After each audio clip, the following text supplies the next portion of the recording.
Pengajaran Bahasa Sunda Kelas 2. Pengajaran hiji, hirup rukun sauyunan.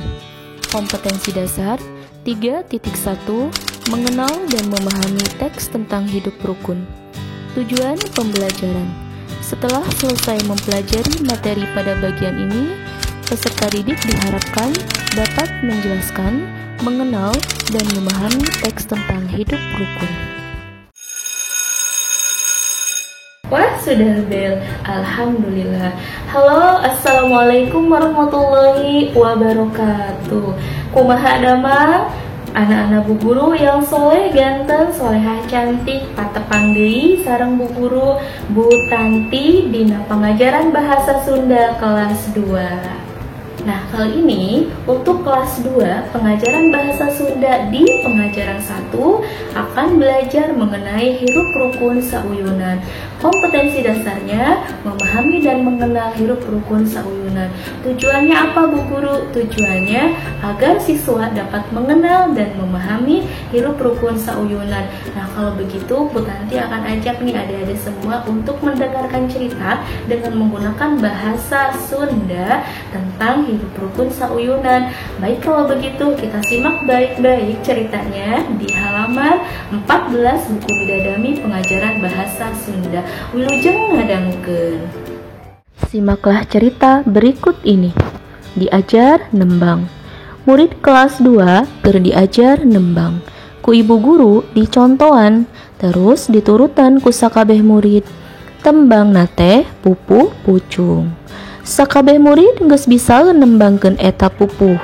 Paling tergeuning murid kelas 2 teh, kudu kumaha urang dina hirup teh? Ibu guru naros, kudu rea batur. Murid ngajawab bareng, enya kudu rea batur, sangkan urang bisa silih tulungan. Saur ibu guru, bakal kumaha lamun urang teu boga batur? Bakal moal betah, tembal mida.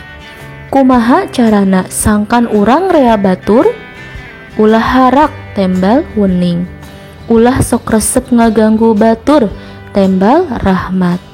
Tah bener eta oge, lamun urang sok ngaganggu batur, tangtu batur teh moal resepeun ka urang. Ulah naon deui? Ulah pelit, tembal gilang. Henteu abdi mah, tembal Nurul. Abdi oge henteu, tembal Ahmad.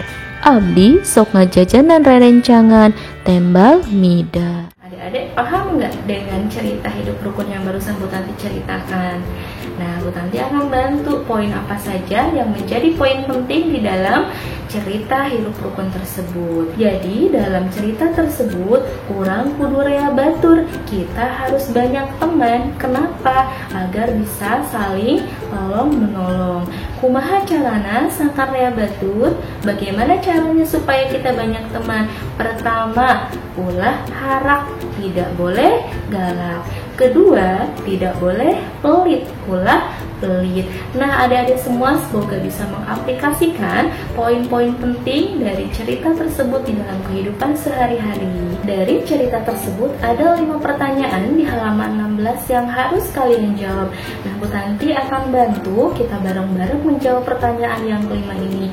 Nah, pertanyaan pertama, silakan perhatikan bacaan baik-baik di sini. Keur diajar naon murid kelas 2? Sedang belajar apa murid kelas 2? Jawabannya sedang apa kelas 2? Keur diajar nembang, sedang belajar bernyanyi. Nomor 2. Kusaha dicontohanana oleh siapa? Diberikan contoh ku ibu guru, oleh ibu guru. Pertanyaan ketiga, kudu kumaha urang hirup teh? Harus bagaimana kita hidup? Kudu rea batur. Itu jawabannya. Kita harus banyak teman. Pertanyaan nomor 4. Kumaha lamun urang teu boga batur? Bagaimana kalau kita tidak punya teman? Jawabannya adalah moal betah. Kita tidak akan betah kalau tidak punya teman. Pertanyaan terakhir, pertanyaan nomor 5, kumaha carana supaya urang rea batur? Bagaimana caranya supaya kita banyak teman? Pertama, kita tidak boleh galak atau dalam bahasa Sundanya kurang ulah harap. Kedua, kita tidak boleh pelit, kurang tekani pelit. Kemudian yang ketiga, ulah ngaganggu batur. Kita tidak boleh mengganggu teman. Sebab kalau kita mengganggu teman, maka teman pun gak akan suka kepada kita. Nah, dari cerita ini mudah-mudahan adik-adik bisa mengaplikasikan poin-poin penting dari cerita tersebut. Sakitu anu kaprihatur dina pangajaran kahiji, mudah-mudahan ayah bunda murang kali soleh-solehah sehat sadayana, patepang dinimbingkeun payung, hatur nuhun, billahi taufik wal hidayah. Wassalamualaikum warahmatullahi wabarakatuh. Sampurasun, rampes.